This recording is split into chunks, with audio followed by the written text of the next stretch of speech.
إن الحمد لله نحمده ونستعينه ونستغفره ونؤمن به ونتوكل عليه ونعوذ بالله من شرور أنفسنا ومن سيئات أعمالنا من يهده الله فلا مضل له ومن يضلل فلا هادي له وأشهد أن لا إله إلا الله وحده لا شريك له وأشهد أن محمدا عبده ورسوله أما بعد أعوذ بالله من الشيطان الرجيم بسم الله الرحمن الرحيم كل نفس ذائقة الموت وإنما توفون أجوركم يوم القيامة فمن زحزح عن النار وأدخل الجنة فقد فاز وما الحياة الدنيا إلا متاع الغرور أما بعد اللہ رب العالمین نے انسان کو عقل، ارادہ، شعور، اختیار بخشا، دنیا کی اشیاء کو اس کے لیے مسخر کیا، بے شمار مخلوقات انسان کی خدمت کر رہی ہے، سورج ہے، چاند ہے، ستارے ہیں، سیارے ہیں، سمندر ہیں، یہ عظیم الشان کائنات ہے اور اس میں انسان کا ایک امتیازی مقام ہے۔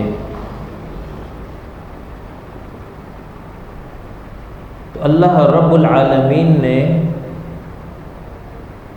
یہ سب کیوں کیا؟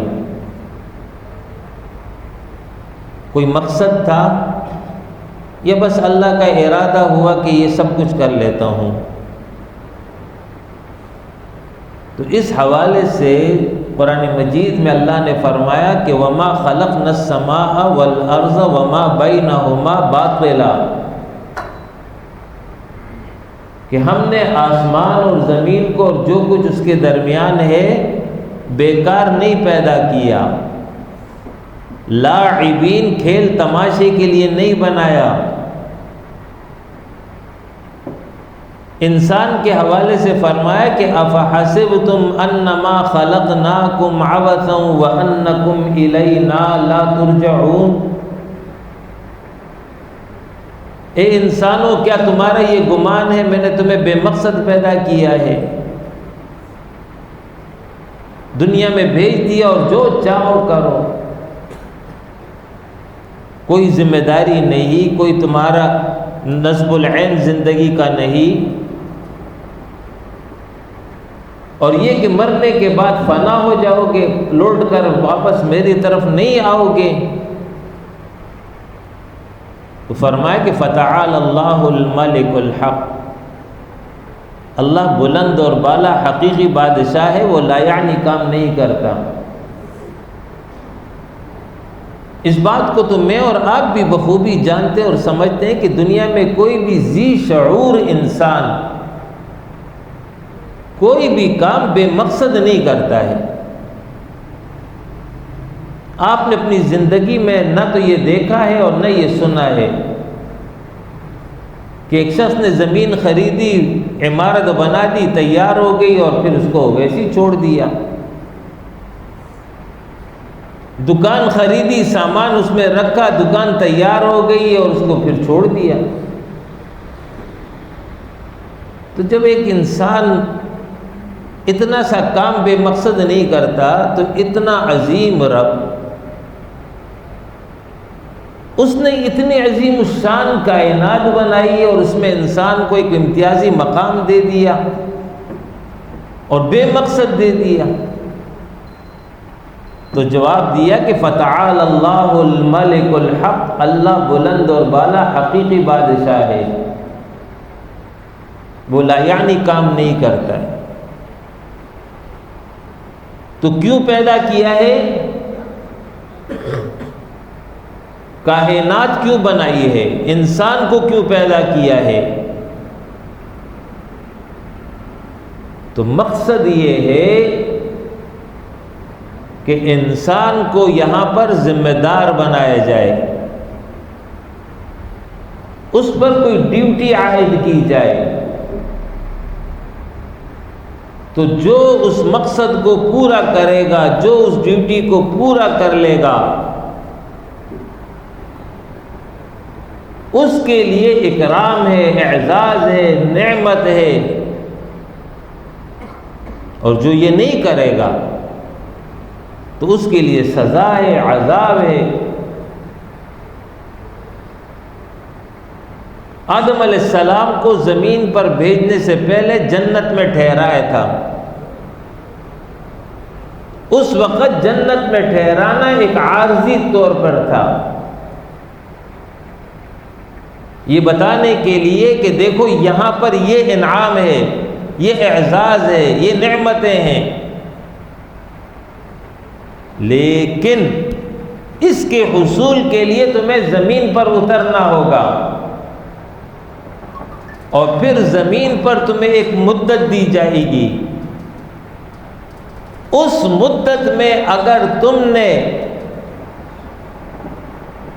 ہماری ہدایت کی پیروی کر لی تو پھر لوٹ کر اسی جنت میں آ جاؤ گے، اور اگر نافرمانی کی تو پھر اس جنت کا استحقاق تمہارا نہیں ہے۔ یہ آدم علیہ السلام کو شروع میں بتا دیا تھا۔ بظاہر آدم جنت میں گئے ہیں، حقیقت یہ ہے کہ قیامت تک کے آنے والے آخری انسان بھی ان کے ساتھ جنت میں موجود تھے۔ یہ بات آج سے شاید 20-25 سال پہلے تک سمجھ میں نہ آتی ہو، لیکن جدید سائنس نے تو اس کو بھی کھول دیا ہے۔ یہ جو ڈی این اے ہوتا ہے، تو آدم کی پشت میں قیامت تک کے آنے والے تمام انسان کے اجزاء موجود تھے،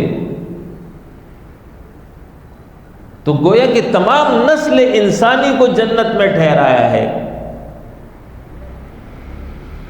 لیکن یہ ٹھہرانا ایک عارضی طور پر تھا۔ اس کے بعد اب زمین پر بھیجا ہے،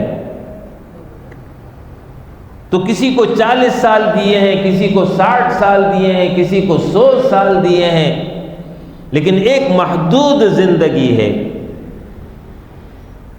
ایک دن ایسا آ جائے گا کہ جو انسان کا آخری دن ہوگا، اور پھر اس پر اضافہ نہیں ہوگا، عین مقررہ وقت پر موت آئے گی، نہ ایک لمحہ پہلے اور نہ ایک لمحہ بعد۔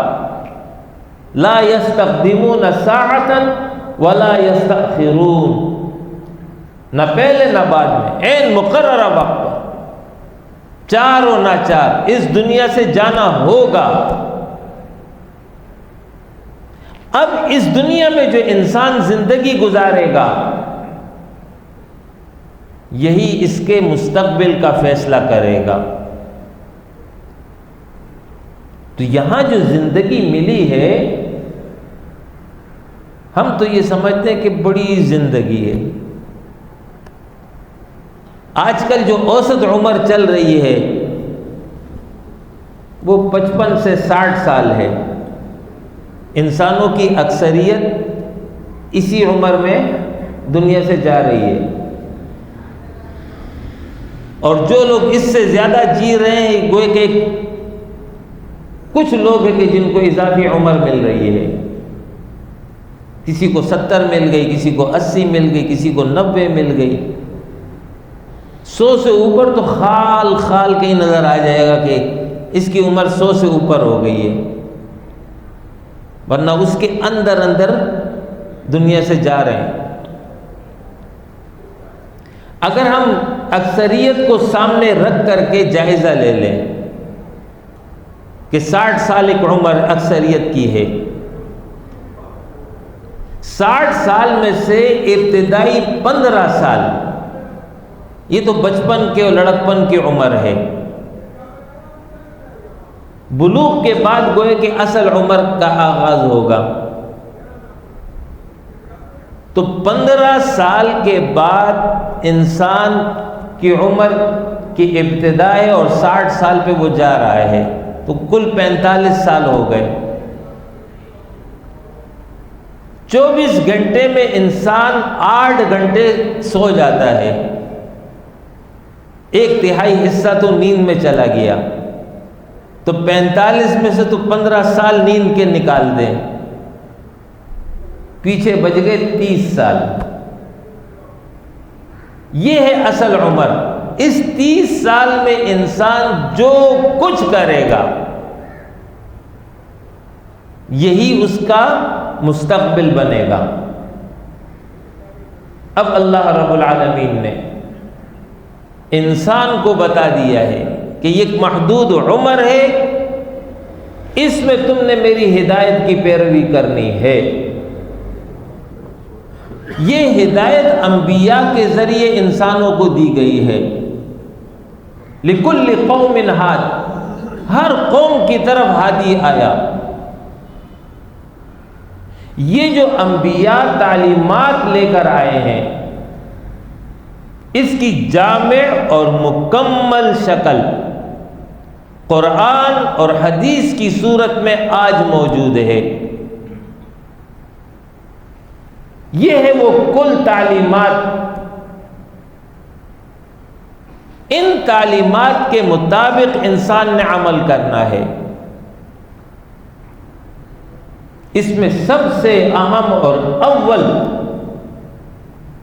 جو انسان سے مطلوب ہے وہ اللہ پر ایمان ہے، اللہ کے وجود پر ایمان، اللہ کے توحید پر ایمان۔ توحید کا مفہوم یہ ہے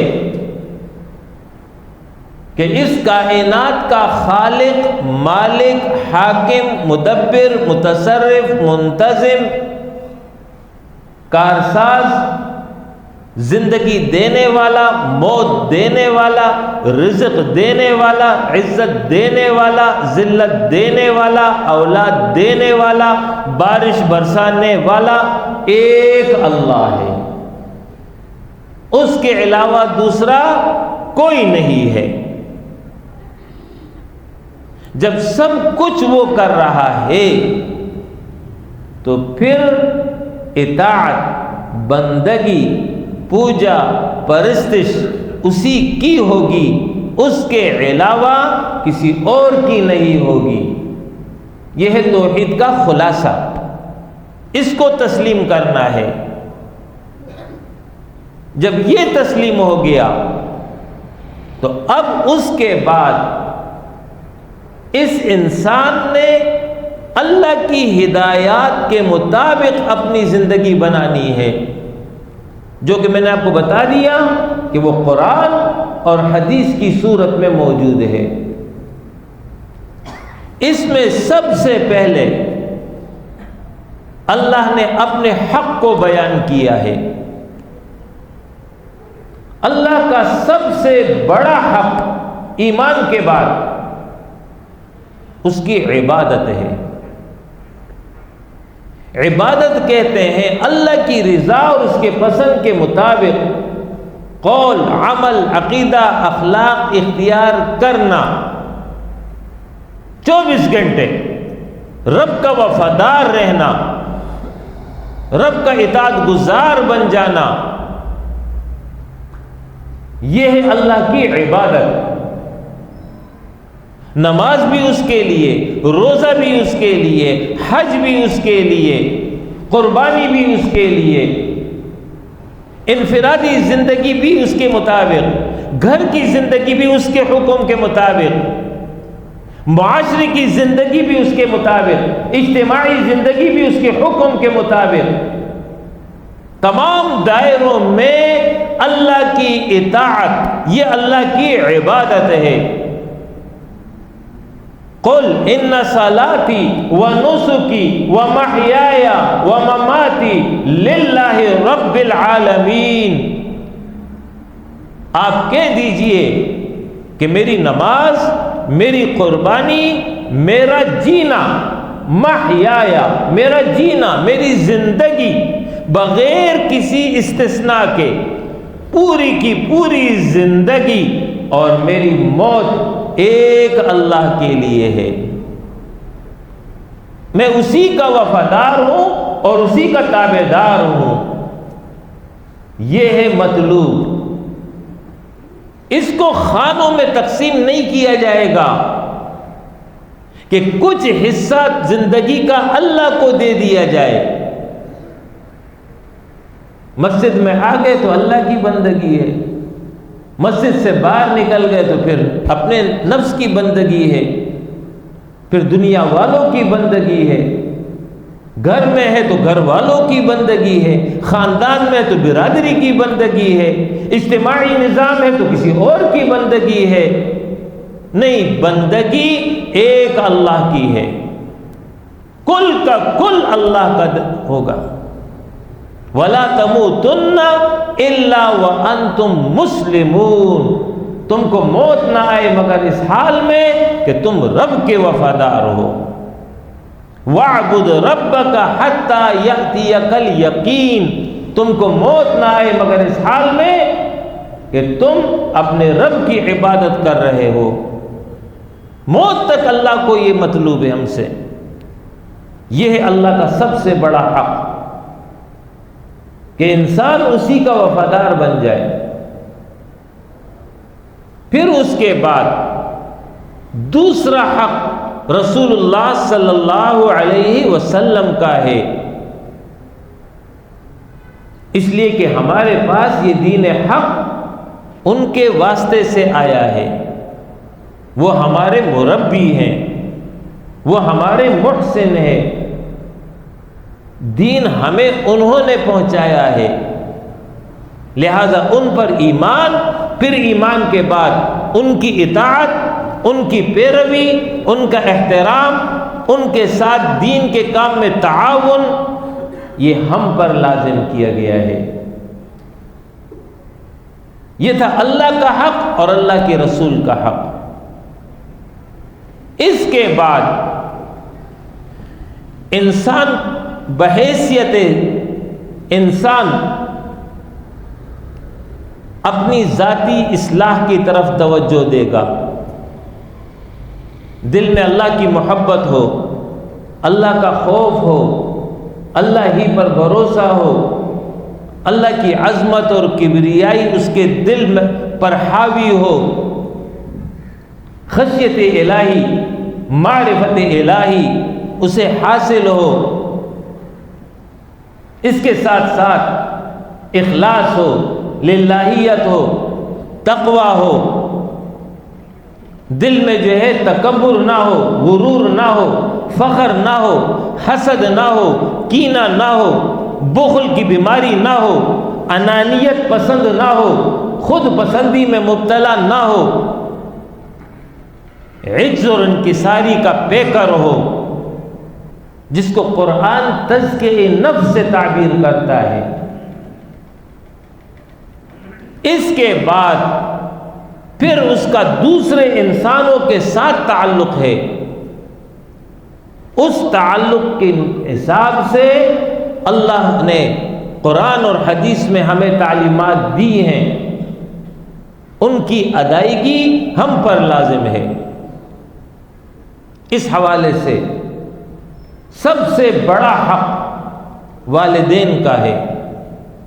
قرآن مجید میں متعدد مقامات پر اللہ نے اپنے حق کے بعد والدین کے حق کو بیان کیا ہے۔ وَقَضَى رَبُّكَ أَلَّا تَعْبُدُوا إِلَّا إِيَّاهُ وَبِالْوَالِدَيْنِ إِحْسَانًا، تیرے رب کا یہ حکم ہے کہ اللہ کی عبادت کرو اور والدین کے ساتھ حسن سلوک کا رویہ رکھو گے۔ والدین کی عزت، والدین کا احترام، والدین کی خدمت، والدین کی اطاعت یہ لازم ہے۔ اطاعت میں اگر وہ گناہ کا حکم دے تو پھر تو پیروی نہیں ہے۔ وَإِن جَاهَدَاكَ عَلَىٰ أَن تُشْرِكَ بِي مَا لَيْسَ لَكَ بِهِ عِلْمٌ فَلَا تُطِعْهُمَا وَصَاحِبْهُمَا فِي الدُّنْيَا مَعْرُوفًا، اگر تیرے والدین تجھ پر زور ڈالیں کہ میرے ساتھ کسی کو شریک بنا دو تو اس میں ان کی پیروی نہ کرنا. ہاں دنیا میں ان کے ساتھ معروف اور بھلے طریقے کے ساتھ زندگی گزارو گے، بیمار ہو تیمارداری کرو گے، عاجزی کے ساتھ ان کے سامنے رہو گے، وفاداری اختیار کرو گے، دعا ان کے لیے کرو گے، ان کے عہد کو پورا کرو گے. یہ والدین کا حق ہے. پھر اس کے بعد اولاد کا حق ہے. اللہ نے اولاد دی ہے، اولاد اللہ کی نعمت ہے اور یہ امتحان بھی ہے کہ ہم اس معاملے میں کیا رویہ اور کیا طریقہ اختیار کرتے ہیں. لہذا اولاد کی تربیت یہ ماں باپ پر حق ہے. صحیح نام رکھو گے، پھر جو ہے عقیقہ کر سکتے تو عقیقہ کرو، بولنے لگے تو کلمہ توحید اس کو بتاؤ. جو عمر اس کی بڑھتی جائے اسی حساب سے اس کی دینی اخلاقی تربیت کا خیال رکھو گے. یہ والدین کی ذمہ داری ہے. اللہ نے 2 3 5 بیٹے بیٹیاں دی ہوں، تفریق نہیں کرو گے، ناانصافی نہیں کرو گے. اعدلوا بین اولادکم، اپنے اولاد کے درمیان عدل سے کام لو گے، محبت کا رویہ سب کے ساتھ یکساں رکھو گے، عطیہ ہدیہ تحفہ سب کو یکساں دو گے. بیٹیوں کی پرورش کے حوالے سے خاص طور پر فرمایا گیا ہے 3 بچیوں کی پرورش پر جہنم سے نجات، جنت میں داخلہ، پیغمبر کے ساتھ رفاقت، یہ سب تعلیم دی ہے. پھر اس کے بعد میاں بیوی کے حقوق ہیں. بحیثیت شوہر اس کی ذمہ داری اپنی بیوی کی حفاظت، اس کی کفالت، اس کی دینی اخلاقی تربیت کا خیال. بیوی کی ذمہ داری اپنے شوہر کی اطاعت کرے، اس کی رضا کے مطابق عمل کرے، اپنی عزت کی حفاظت کرے، شوہر کے مال اور بچوں کی نگہبانی کرے تو جنت کا وعدہ اس سے کیا گیا. پھر اس کے بعد رشتہ داروں کے حقوق متعین کیے گئے ہیں جس کو قرآن ذوی القربہ کہتا ہے، صلہ رحمی کا نام دیتا ہے. بھائی ہے، بہن ہے، چچا ہے، ماموں ہے، تایا ہے، خالہ ہے، پھوپھی ہے، دادا ہے، دادی ہے، نانا ہے، نانی ہے. یہ سب قریب ترین رشتے ہیں. ان کے اولاد ہیں، فرسٹ کزن، سیکنڈ کزن، ان سب کے حقوق متعین کیے گئے ہیں. ان کی خوشی میں شریک ہو، ان کے غم میں شریک ہو، بیمار ہو تیمارداری کرو، کسی مصیبت میں ہے اس مصیبت میں ان کے ساتھ جو ہے تعاون کرو، ہمدردی کرو، لا تعلق مت رہو، لا تعلقی نہ اختیار کرو، رشتوں کو مت توڑو. جو رشتوں کو توڑے گا وہ جہنم میں جائے گا، وہ جنت سے محروم ہوگا. یہ منافق کی نشانی بتائی گئی ہے. اس طرح یہ حقوق متعین کیے ہیں. پھر غیروں میں سب سے بڑا حق یتیم کا بتایا گیا ہے. وہ ضرورت مند ہے، محبت کا، شفقت کا، تربیت کا. لہذا یتیم کی کفالت پر رسول اللہ صلی اللہ علیہ وسلم نے جنت میں رفاقت کی بشارت دی ہے. پڑوسیوں کے حقوق بتائے ہیں، حسن سلوک رکھو، اچھا انداز اختیار کرو، تمہاری وجہ سے تمہارا پڑوسی تکلیف میں نہ ہو. وہ شخص مؤمن نہیں ہے جو خود سیر ہو کر کے کھائے، اس کا پڑوسی بھوکا ہو.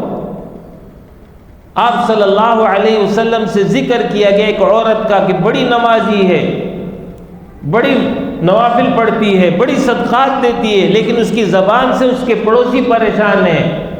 فرمائے جہنم میں جائے گی.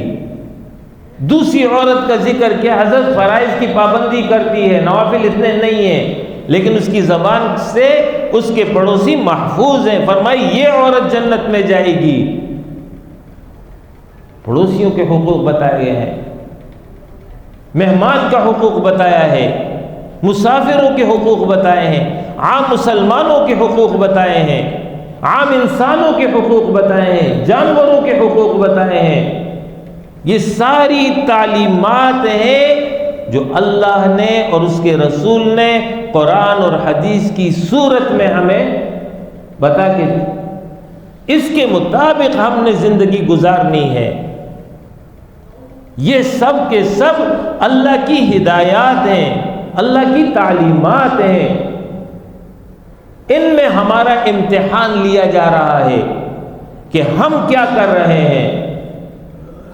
اسی طریقے سے باقی اجتماعی زندگی ہے، اجتماعی معاملات ہیں، اجتماعی زندگی میں اللہ کا قانون ہوگا، اللہ کا نظام ہوگا، اللہ کے بتائے ہوئے طریقے کے مطابق تمہاری زندگی بسر ہوگی، شیطان کی راہ پہ نہ چلنا، دنیا کی محبت میں مت گرفتار ہونا، دنیا کو اپنا مقصود اور منزل نہ بنا دینا۔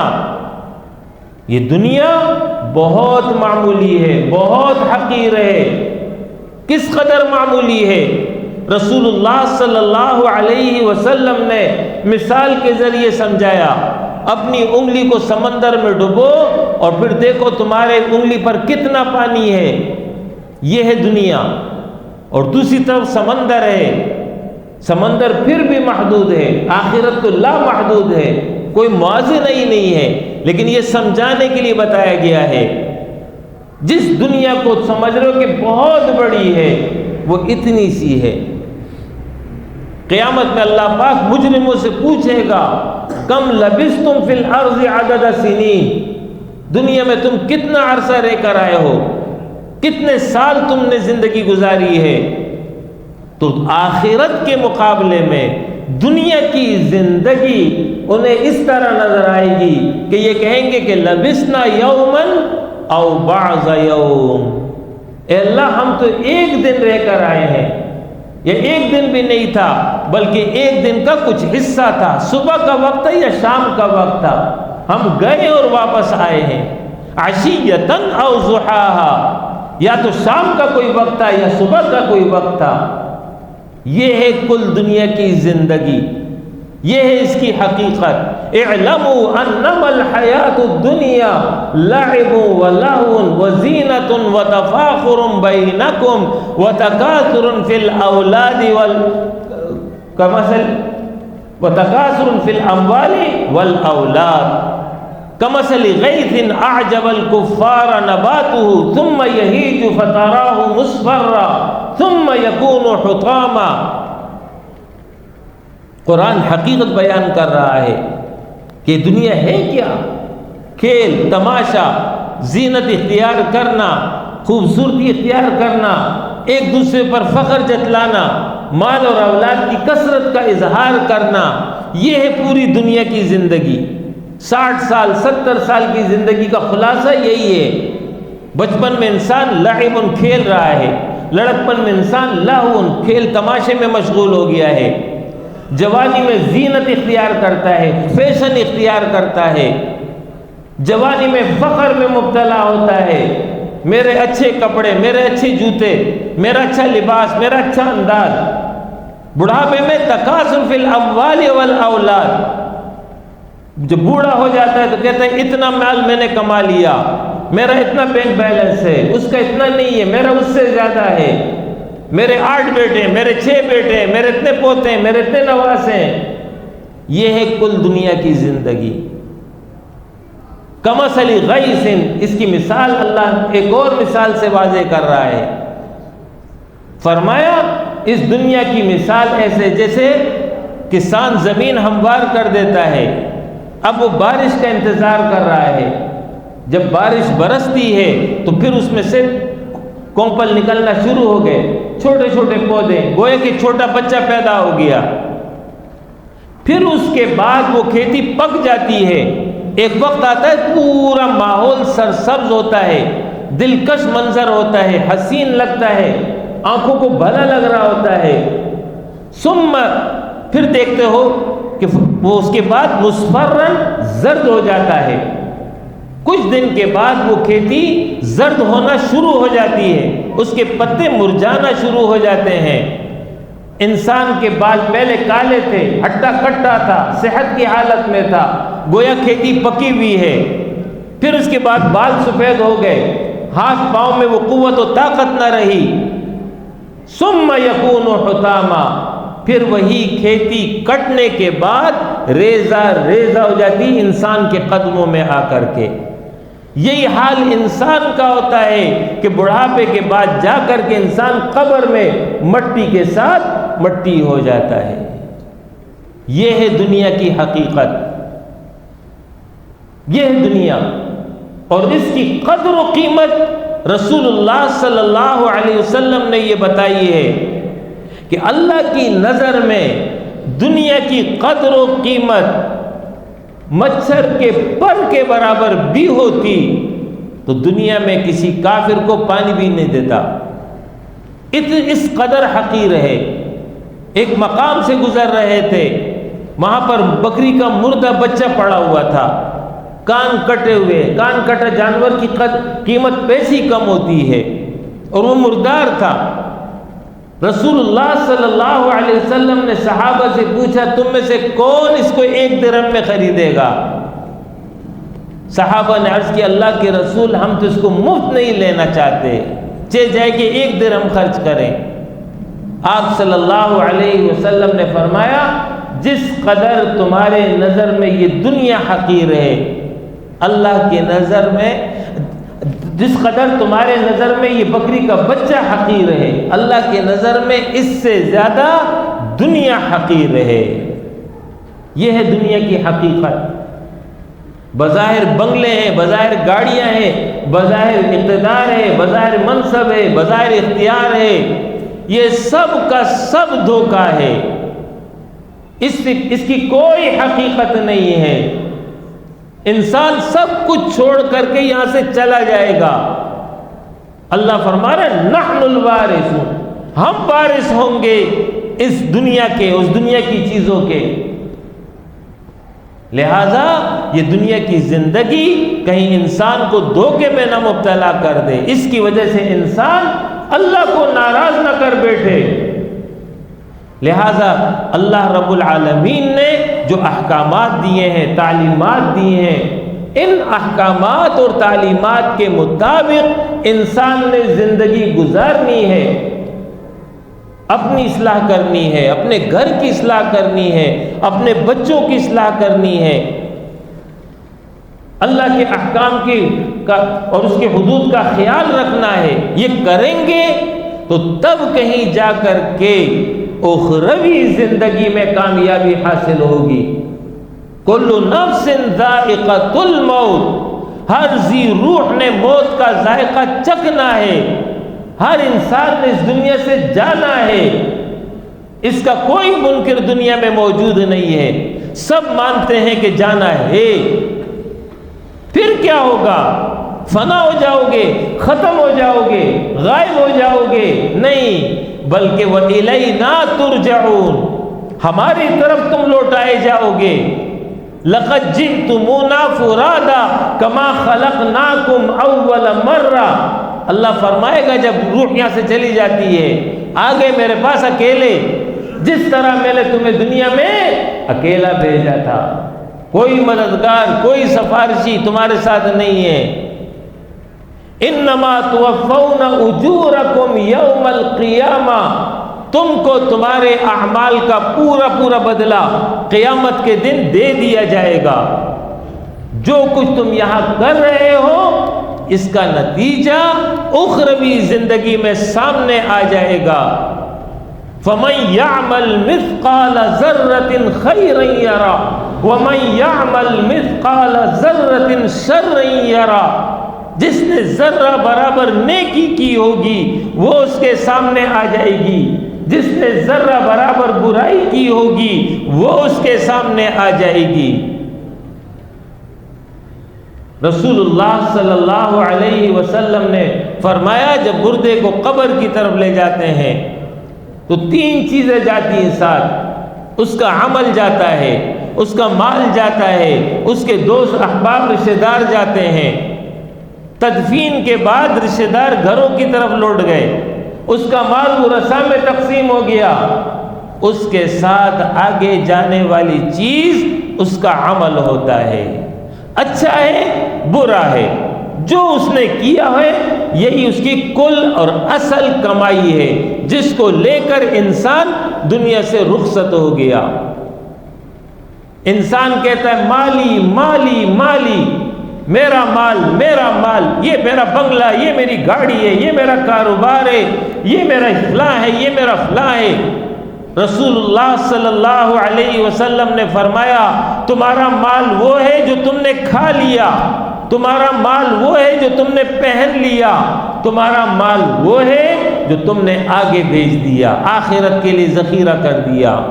وَمَا تُقَدِّمُوا لِأَنفُسِكُم مِّن خَيْرٍ تَجِدُوهُ عِندَ اللَّهِ، جو کچھ تم اپنے لیے آگے بھیجو گے جب وہاں پہنچو گے اپنے سامنے پالو گے۔ باقی مال تمہارا نہیں ہے، باقی مال کسی اور کا ہے۔ اسی بات کو رسول اللہ صلی اللہ علیہ وسلم نے ایک اور انداز سے بیان کیے۔ صحابہ سے پوچھا تم میں سے کون دوسرے کے مال سے محبت کرتا ہے؟ صحابہ نے عرض کیا اللہ کے رسول، ہم میں سے ہر شخص کو اپنا مال پسند ہے، دوسرے کے مال سے کوئی محبت نہیں کرتا۔ رسول اللہ صلی اللہ علیہ وسلم نے فرمایا تمہارا مال وہ ہے جو تم نے آگے بھیج دیا ہے، اور جو موجودہ مال ہے یہ تمہارا نہیں ہے۔ آج بظاہر تم مالک ہو لیکن کل اس کا کوئی اور مالک ہوگا۔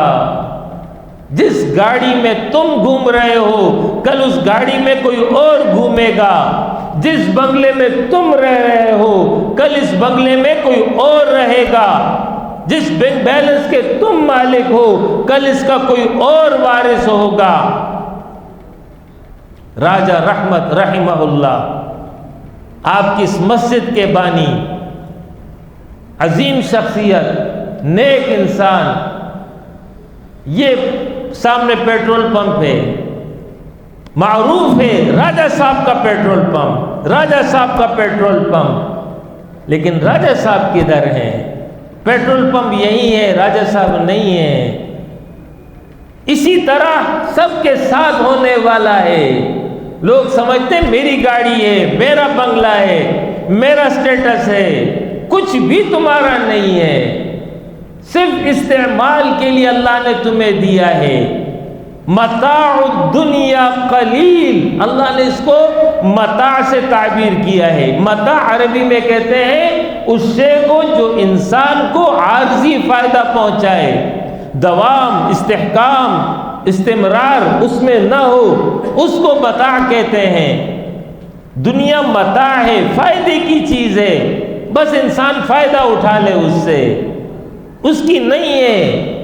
مالک اللہ ہے، اس نے اس کو پیدا کیا ہے، استعمال کے لیے میرے پاس ہے، استعمال کے لیے آپ کے پاس ہے۔ لہذا جو کچھ انسان کے پاس ہے وہ یہیں رہ جائے گا، اس میں سے کوئی شے آگے نہیں جائے گی۔ آپ نے امام صاحب کو دعا کرتے سنا ہوگا، اور خود بھی یہ دعا کرتے ہیں کہ جب کسی عزیز کا انتقال ہو جائے تو ہم یہ دعا کرتے ہیں کہ اے اللہ، ہمارا یہ بھائی ہم سے رخصت ہو گیا، اے اللہ اس کی مغفرت فرما، یہ ہم کہتے ہیں۔ پھر اس مغفرت کی وضاحت کرتے ہیں کہ اے اللہ اس کی نیکیوں کو قبول فرما، اور اس کی غلطیوں سے، گناہوں سے، لغزشوں سے صرف نظر فرما۔ یہ ہے اصل دعا۔ بس اس کے علاوہ باقی جتنی دعا ہم دیتے ہیں وہ اس دعا کے تابع ہوتی ہیں۔ اگر یہ قبول تو وہ قبول، اگر یہ قبول نہیں تو وہ بھی قبول نہیں۔ یعنی ہم کہتے ہیں کہ اللہ اس کی قبر کو جنت کا باغیچہ بنا دے، اپنی رحمت نازل کر دے، جنت الفردوس میں داخل کر دے، یہ سب دعائیں دیتے ہیں، لیکن یہ سب بعد کی دعائیں ہیں۔ یہ اصل دعا یہ کہ اس کی مغفرت ہو جائے۔ اگر مغفرت ہوگی تو باقی سب کچھ ہو جائے گا، اور اگر مغفرت ہی نہیں ہوئی تو باقی کیسے ہوگا؟ اور مغفرت کی تشریح یہ ہے کہ نیکیاں قبول، گناہ معاف، یہ ہے ٹوٹل۔ آج تک آپ نے کسی امام کو یہ دعا کرتے ہوئے نہیں سنا، اور نہ کبھی خود یہ دعا کی ہے کہ اے اللہ ہمارا بھائی، اس کے 8 بنگلے تھے، اس کی 6 گاڑیاں تھی، اس کا اتنا بینک بیلنس تھا، یہ علاقے کا چودھری تھا، اے اللہ قبول فرما۔ ہم کرتے ہیں دعا؟ ہم تو نہیں کرتے یہ دعا۔ اس سے کیا پتہ چلا کہ یہ جتنے بھی چیزیں ہیں اس کا آخرت سے کوئی تعلق نہیں ہے، ان سب کا تعلق اس دنیا کی زندگی سے ہے۔ آخرت میں ان میں سے کوئی چیز کام نہیں آئے گی۔ آخرت میں کام آنے والی چیز اس کا عمل ہوگا۔ اسی لیے قرآن میں اللہ فرما رہے ہیں وَلْتَنْظُرْ نَفْسٌ مَا قَدَّمَتْ لِغَدٍ، اے انسانو ہر شخص اپنا جائزہ لے لے آنے والے دن کے لیے وہ کیا بھیج رہا ہے۔ بھیج تو رہا ہے لیکن کیا بھیج رہا ہے؟ صحیح بھیج رہا ہے، غلط بھیج رہا ہے، نافرمانیاں کر رہا ہے، فرمانبردار بنا ہوا ہے، اللہ کا حق دے رہا کہ نہیں دے رہا ہے، پیغمبر کا حق دے رہا کہ نہیں دے رہا ہے، لوگوں کے حقوق دے رہا کہ نہیں دے رہا ہے، ذاتی اصلاح اس کی ہو چکی کہ نہیں ہو چکی ہے۔ اس پر ہر انسان کو اپنا جائزہ لینے کی ضرورت ہے کہ وہ کیا کر رہا ہے۔ یہ وقت مہلت ہے، یہ وقت عمل ہے جو اللہ نے انسان کو دی ہے۔ 4 مراحل انسان پر گزر کے یا گزریں گے۔ پہلا مرحلہ عالم ارواح، جب انسان دنیا میں نہیں تھا۔ دوسرا مرحلہ عالم دنیا، جب اس دنیا میں آ گیا، یہاں پر اس کی زندگی ہے 60 سال، 70 سال، 50 سال، ایک محدود عمر ہے، اسی میں انسان کی کل کمائی ہے۔ یہ لے کر رخصت ہوگا، پھر ہوگا عالم برزخ۔ جب عالم برزخ میں پہنچے گا، قبر کی زندگی میں پہنچے گا، کھاتا بند، جو کچھ اس نے کما لیا سو کما لیا۔ پھر عالم برزخ کے بعد عالم آخرت آئے گا، اس عالم آخرت کا فیصلہ عالم دنیا کا عقیدہ اور عمل کرے گا۔ قرآن مجید میں اللہ رب العالمین نے مجرمین کے حوالے سے بیان کیا حتی اذا جاء احدهم الموت قال رب ارجعون لعلی اعمل صالحا فيما تركت قال كلا بل هي كلمة وهو قائلها ومن ورائهم برزخ الى يوم يبعثون، کہ کسی کافر، مشرک، منافق، باغی، نافرمان بندے پر جب موت آ جاتی ہے، حقیقت منکشف ہو جاتی ہے، اوہ ہو یہ میں کیا کر رہا تھا، اس وقت ہوش ٹھکانے آ جاتے ہیں۔ نحن اقرب الیہ من حبل الورید، ہم انسان کے شہرت سے بھی زیادہ قریب ہوتے ہیں۔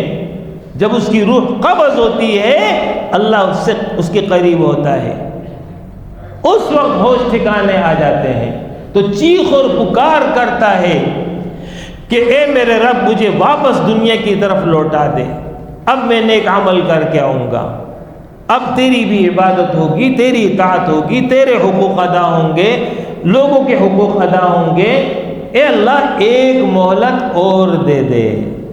اللہ جواب میں فرمائے گا کلا، ہرگز نہیں، بل ہی کلمۃ، یہ تو ایک بات ہے، وہو قائلها، بندہ اس کا کہنے والا ہے، ومن ورائہم برزخ، اب تو قبر کی زندگی ہے، اس نے قبر میں رہنا ہے۔ پھر کیا ہوگا؟ فَإِذَا نُفِخَ فِي الصُّورِ، جب سور پھونک دیا جائے گا، فَلَا أَنْسَابَ بَيْنَهُمْ، لوگوں کے درمیان نسب نہیں رہے گا۔ یہ مطلب نہیں ہے کہ باپ باپ نہیں رہا، بیٹا بیٹا نہیں رہا، نہیں، نہ باپ بیٹے کے کام آئے گا، نہ بیٹا باپ کے کام آئے گا، کوئی کسی کے کام نہیں آئے گا۔ وہاں کیا چیز کام آئے گی؟ فرمایا فَمَنْ ثَقُلَتْ مَوَازِينُهُ، جس کا پلڑا اس دن بھاری ہو گیا، فَأُولَئِكَ هُمُ الْمُفْلِحُونَ، یہ کامیاب ہے۔ وَمَنْ خَفَّتْ مَوَازِينُهُ، جس کا پلڑا ہلکا ہو گیا، فَأُولَئِكَ الَّذِينَ خَسِرُوا أَنفُسَهُمْ، یہ وہ لوگ ہیں جنہوں نے اپنی جانوں کو نقصان اور خسارے میں ڈال دیا. فی جہنم خالدون، ہمیشہ ہمیشہ کے لیے جہنم میں رہیں گے. یہ ہے وہ حقیقت جس کو قرآن بیان کر رہا ہے. تو متوجہ کیا جا رہا ہے وَلْتَنْظُرْ نَفْسٌ مَا قَدَّمَتْ لِغَدٍ. ہر انسان اپنا محاسبہ کرے، آخرت کی فکر اور تیاری کرے کہ وہ کیا کر رہا ہے. ابھی وقت مہلت موجود ہے، کسی وقت بھی وقت ختم ہو جائے گا.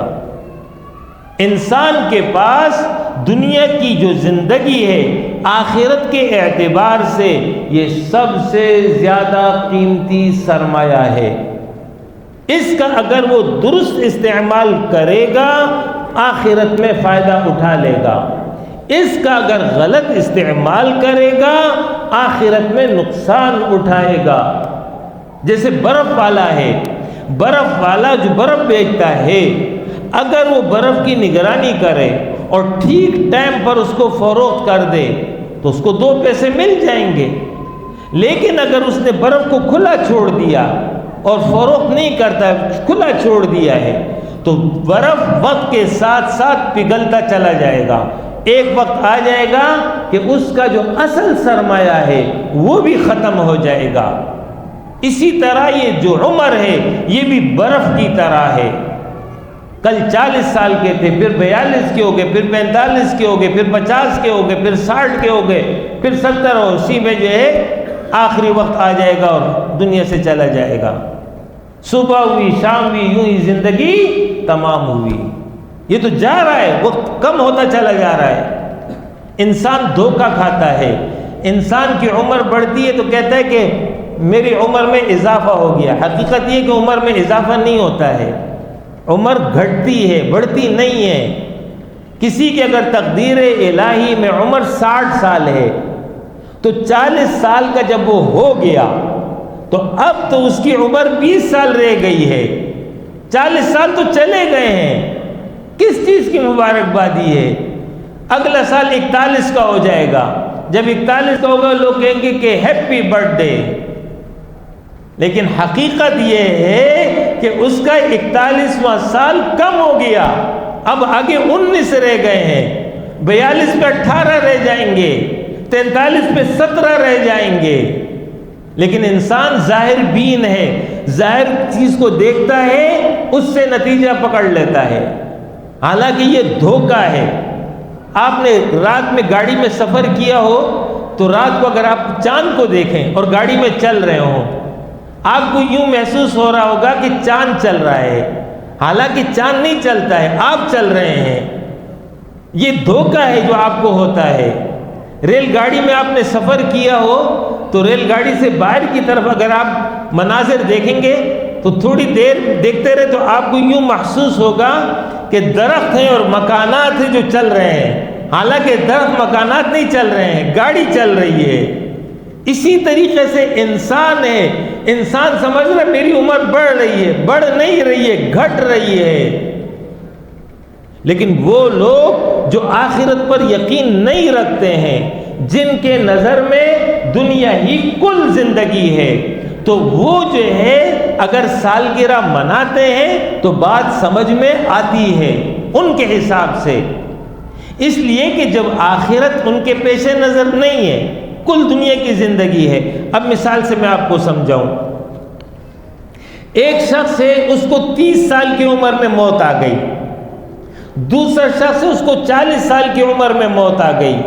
تیسرا شخص ہے، اس کو 60 سال کی عمر میں موت آ گئی. ٹھیک ہے.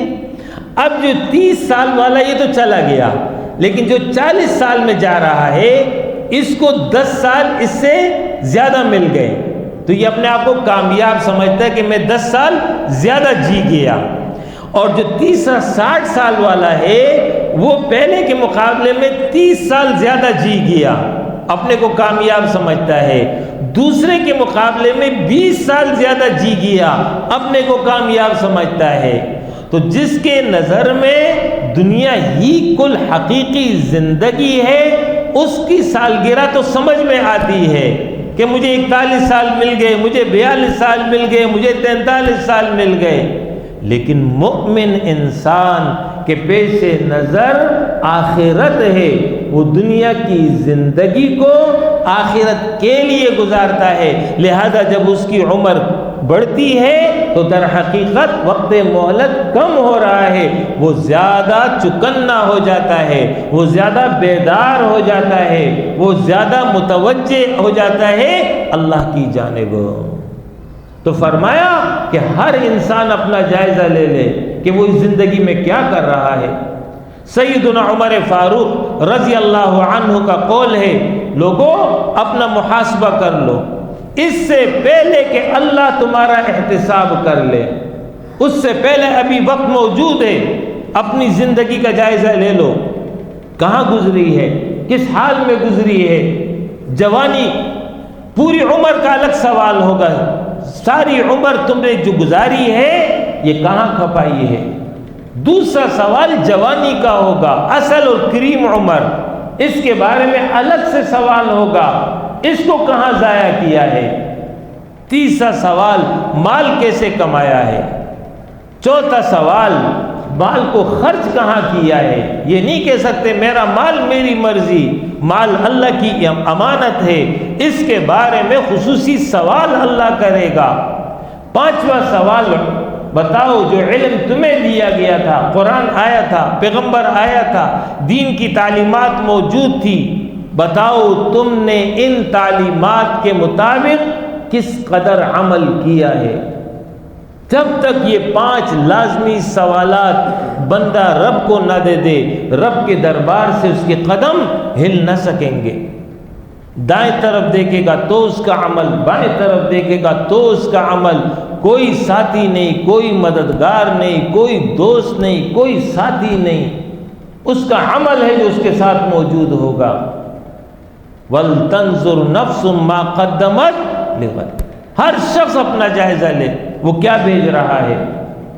سیدنا علی رضی اللہ عنہ کا قول ہے، فرمایا لوگوں آج دار العمل ہے، کل دار الجزا ہے، آج عمل کرو گے کل تمہیں بدلہ ملے گا، آج بدلہ نہیں ملے گا۔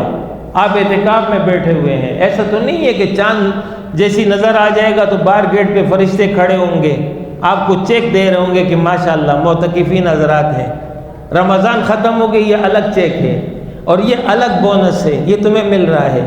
ایسا تو نہیں ہے، یہاں تو آج عمل کرو گے بدلہ نہیں ملے گا، لیکن کل تمہیں بدلہ ملے گا۔ نماز کی نیکی، روزے کی نیکی، اعتکاف کی نیکی، والدین کی خدمت کی نیکی، ماں باپ کے حقوق کی ادائیگی کی نیکی، پڑوسیوں کے ساتھ حسن سلوک کی نیکی، یہ جتنے بھی نیک اعمال ہوں گے اس کا بدلہ تمہیں آخرت میں مل جائے گا، آج نہیں ملے گا۔ تو اس لیے سیدنا علی رضی اللہ عنہ فرما رہے ہیں لوگوں آج دار العمل ہے، کل دار الجزا ہے، آج عمل کرو گے کل تمہیں جزا ملے گی۔ کل پھر انسان جزا کے وقت نیک عمل کا محتاج ہوگا، لیکن وہاں کچھ نہیں کر سکے گا۔ اسی بات کو رسول اللہ صلی اللہ علیہ وسلم نے اس طرح واضح کیا۔ صحابہ سے پوچھا جانتے ہو مفلس کون ہے؟ صحابہ نے عرض کیا اللہ کے رسول جس کے پاس درہم نہیں دینار نہیں مفلس ہے۔ رسول اللہ صلی اللہ علیہ وسلم نے فرمایا یہ تم نے دنیا کے مفلس کو بتایا ہے، حقیقی مفلس تم کو بتاؤں یہ وہ شخص ہوگا جو قیامت کے دن آئے گا، نماز، روزہ، زکوٰۃ، حج، ذکر، تلاوت، باقی احکام کی پابندی، اس سب کے حقوق کی وجہ ادائیگی کے نتیجے میں اللہ نے اسے نیکیاں دینی ہیں، سب نیکیاں مل جائیں گی۔ لیکن پھر کیا ہوگا؟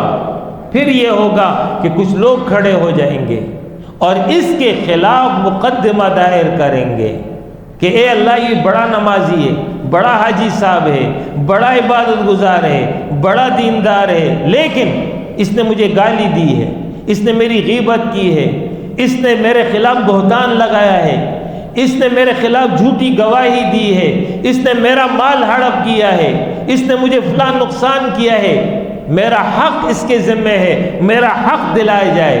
اللہ فرمائے گا آج انصاف کا دن ہے، سب کے ساتھ انصاف ہوگا۔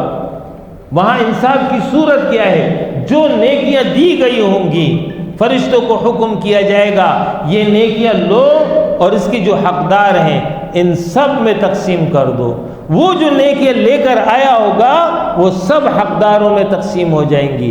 اب بھی حقدار باقی ہوں گے۔ فرشتے عرض کریں گے کہ نیکیاں ختم، حقدار باقی۔ اللہ فرمائے گا اب الٹا کرو، جتنا حق باقی ہے اس بمقدار لوگوں کے گناہ لو، اس کے اوپر ڈال دو، پھر اس کے پاس نیکی نہیں بچے گی۔ حکم دے دیا جائے گا کہ اس کو جہنم میں دھکیل دو۔ رسول اللہ صلی اللہ علیہ وسلم نے فرمایا یہ ہے آخرت کا مفلس، جس کے پاس نیکی نہیں ہوگی، نیکی اس کی ختم ہو جائے گی۔ رسول اللہ صلی اللہ علیہ وسلم نے فرمایا جو بھی دنیا سے جاتا ہے وہ نادم ہوتا ہے۔ صحابہ نے عرض کیا اللہ کے رسول، کافر مشرک کی ندامت تو سمجھ میں آ رہی ہے، لیکن یہ جو نیک لوگ ہوں گے یہ کیوں نادم ہوں گے؟ رسول اللہ صلی اللہ علیہ وسلم نے فرمایا کہ کافر مشرک نافرمان تو اس لیے نادم ہوگا، افسوس کرے گا، کاش کہ دنیا میں توبہ کر لیتا، اپنی اصلاح کر لیتا، آج میرا یہ انجام نہ ہوتا۔ لیکن جو نیک لوگ ہوں گے، نیک لوگوں کو اللہ ان کے اعمال کے بدلے جنت کی نعمتیں دے گا۔ جب ان کے اعمال کے بدلے جنت کی نعمتیں انہیں ملیں گی تو انہیں دنیا کا وہ وقت یاد آ جائے گا جو ان کے پاس موجود تھا، اس میں وہ نیک عمل کر سکتے تھے لیکن انہوں نے اس وقت کو برباد کر دیا، تو افسوس کریں گے کہ کاش کہ اس وقت ہم مزید نیکی کر جاتے، آج ہمارے درجے میں اضافہ ہو جاتا۔ وَلْتَنْظُرْ نَفْسٌ مَا قَدَّمَتْ لِغَدٍ۔ ہر شخص اپنا جائزہ لے لے کہ وہ کیا کر رہا ہے۔ تو فرمایا انما توفون اجورکم یوم القیامہ، تم کو تمہارے اعمال کا پورا پورا بدلہ قیامت کے دن دے دیا جائے گا۔ فمن زحزح عن النار وادخل الجنة فقد فاز، جو شخص جہنم کی آگ سے دور کر دیا گیا، جنت میں داخل کر دیا گیا، وہ کامیاب ہو گیا۔ یہ ہے وہ اصل اور حقیقی کامیابی جس کو قرآن نے بیان کیا ہے۔ نہ مال، نہ دولت، نہ عزت، نہ شہرت، نہ جائیداد، نہ منصب، نہ اختیارات، ان میں سے ایک بھی کامیابی کا معیار نہیں ہے۔ اگر یہ معیار کامیابی ہو تو فرعون کو کامیاب کہو، ابو جہل کو کامیاب کہو، حامان کو کامیاب کہو، قارون کو کامیاب کہو، لیکن قرآن کا اعلان یہ ہے یہ سب ناکام ہے۔ کامیاب کون ہے؟ جو جہنم کی آگ سے بچ گیا۔ کامیاب کون ہے؟ جو جنت میں داخل ہو گیا۔ لہذا بندہ مومن یہاں آیا اسی لیے ہے کہ وہ ایک ذمہ دارانہ زندگی گزارے گا، اعمال صالحہ کی پابندی کرے گا، اللہ کے حقوق ادا کرے گا، بندوں کے حقوق ادا کرے گا، دین کے مطابق زندگی گزارے گا۔ اگر اس طرح کر لیا تو تب کہیں جا کر کے وہ اخروی زندگی میں کامیاب ہوگا۔ ان الذين قالوا ربنا الله ثم استقاموا تتنزل عليهم الملائكة الا تخافوا ولا تحزنوا وابشروا بالجنة التي كنتم توعدون نحن اولیاؤکم فی الحیاۃ الدنیا وفی الآخرہ ولکم فیہا ما تشتہی انفسکم ولکم فیہا ما تدعون نزلا من غفور الرحیم۔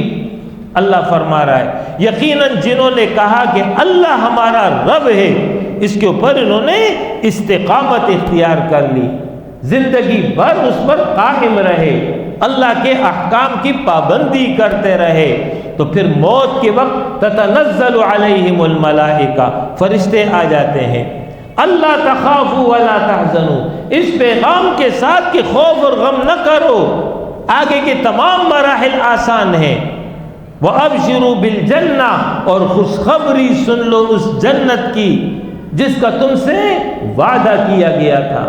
ہم دنیا میں بھی تمہارے ساتھی تھے، ہم آخرت میں بھی تمہارے ساتھی ہیں، اس جنت میں تمہارے لیے وہ سب کچھ ہے جو تم چاہو گے، جو تم طلب کرو گے۔ نزلا من غفور الرحیم، بہت زیادہ بخشنے والے اور بہت زیادہ مہربان رب کی طرف سے مہمان نوازی ہے۔ اللہ اپنی شان کے مطابق مہمان نوازی کرے گا۔ اس طرح جس نے دنیا کی زندگی گزاری ہوگی، جب دنیا سے اس کی روح پرواز کرے گی تو اللہ کی طرف سے یہ پیغام اسے آ جائے گا، یا ایتھا النفس المطمئنہ ارجعی الی ربک راضیۃ مرضیہ فادخلی فی عبادی وادخلی جنتی۔ اے نفس مطمئنہ، پلٹا اپنے رب کی طرف۔ الفاظ پہ غور کیجئے گا، ارجعی الی ربک، اپنے رب کی طرف لوٹ آ۔ لوٹ آ کس کو کہتے ہیں؟ جو پہلے گیا ہو پھر جب آتا ہے تو کہتے لوٹ آ، اور جو پہلی دفعہ آتا ہے اس کے لیے لوٹ آ نہیں کہتے ہیں، اس کے لیے کہتے ہیں آ جائیے۔ اللہ فرما رہے لوٹ آ، تو اس کا مطلب یہ کہ اللہ نے بھیجا تھا، اب اللہ بلا رہا ہے۔ تو میں نے آپ کو بتایا تھا کہ آدم وہاں جنت میں ٹھہرے تھے، جنت سے زمین کی طرف بھیجے گئے، اب اللہ دوبارہ بلا رہا ہے، شاباش لوٹ آ اپنے رب کی طرف، راضیۃ مرضیہ، اس طرح کہ تو رب سے راضی ہے، رب تجھ سے راضی ہو گیا ہے۔ فادخلی فی عبادی، میرے نیک بندوں میں داخل ہو جا، وادخلی جنتی، جنت میں داخل ہو جا۔ یہ ہے وہ انعام، یہ ہے وہ بدلہ، یہ ہے وہ عوض جو حاصل ہوگا جب اس دنیا کو اللہ کے احکام کے مطابق بسر کی ہوگی۔ یہ اس کا ریٹرن ہوگا، یہ بدلہ ہوگا جو مل جائے گا۔ تو اللہ نے زمین پر بھیجا ہے بطور امتحان، بطور آزمائش، اور پھر یہاں سے رخصت ہوں گے تو تمام انسان دو حصوں میں تقسیم ہوں گے۔ ایک وہ ہوں گے جو رب کے وفادار ہوں گے، رب کے تابعدار ہوں گے، رب کے مخلص ہوں گے، انہی کو اللہ اپنے بندے کہہ رہا ہے۔ یوں تو سارے بندے اللہ کے ہیں، ابو جہل بھی اللہ کا بندہ ہے، ابو لہب بھی اللہ کا بندہ ہے، لیکن اللہ اس کو اپنا بندہ نہیں کہتا ہے۔ جس طرح باپ کا نافرمان بیٹا ہو تو باپ نافرمان بیٹے کو بیٹا کہہ کے نہیں بلاتا ہے، اے میرے بچے، اس طرح نہیں بلاتا ہے، ناراض ہوتا ہے۔ لیکن جو بچہ وفادار ہو، تابعدار ہو، تو باپ اس کا تعارف اس طرح کرتا ہے کہ یہ میرا بچہ ہے، یہ میرا بیٹا ہے۔ تو یہاں پر بھی اللہ نے تمام انسانوں کو دو حصوں میں تقسیم کر دیا، ایک وہ ہے جو رب کے وفادار ہیں، ایک وہ ہے جو رب کے باغی ہیں۔ رب کے وفادار کے لیے جنت ہے، رب کے باغیوں کے لیے جہنم ہے۔ تو اپنے بندوں کو اللہ اس طرح بلا رہا ہے کہ داخل ہو، آ جا میرے نیک بندوں میں تم شامل ہو جاؤ، وادخلی جنتی، جنت میں داخل ہو جاؤ۔ یہ ہے اصل اور حقیقی کامیابی۔ رہے گی دنیا تو دنیا کی حقیقت میں نے بتا دی کہ وَمَا الْحَيَاةُ الدُّنْيَا إِلَّا مَتَاعُ الْغُرُورِ، سامان ہے دھوکے کا، انسان کو غفلت میں مبتلا کر دیتا ہے، انسان کو دھوکے میں ڈال دیتا ہے۔ انسان بظاہر گھوم رہا ہے، پھر رہا ہے، چل رہا ہے، دنیا کے اندر چکر لگا رہا ہے، سب کا سب دھوکا ہے۔ لہذا یہ قرآن کا پیغام ہے، رمضان کا پیغام ہے، اپنا تزکیہ کر لے، اپنی تربیت کر لے، اپنی اصلاح کر لے، تعلق باللہ کو بڑھا دے، اللہ کو راضی کرنے کی سعی اور کوشش کرے، آنے والی زندگی میں اللہ کے وفادار بن کر کے رہیں، انشاءاللہ تعالی اخروی زندگی میں کامیابی حاصل ہو جائے گی۔ اقول قولی ھذا واستغفر اللہ لی ولکم ولسائر المؤمنین وآخر دعوانا ان الحمد للہ رب العالمین۔